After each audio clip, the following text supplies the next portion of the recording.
Hello everyone! Today's video is mga pag-ampo nga magmalampuso ng atong mga okasyon like bunyag, birthday, fiesta, debut, lahat ng mga special occasion.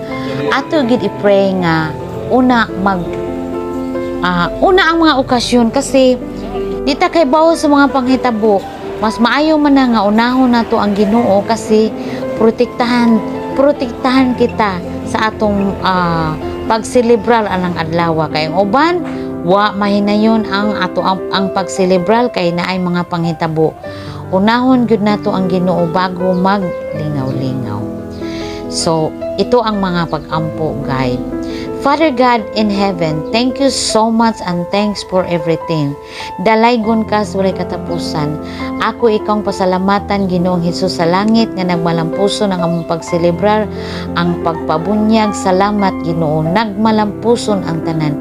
Ginoo, gamhanan ka, wala na makalabaw kanimo. Kung dili ikaw ra gyud ang pinakalabaw, wala nay lain. Wala gid kami mahimo, Ginoo, kung wala ikaw. Dalaygon ka sa among kinabuhi.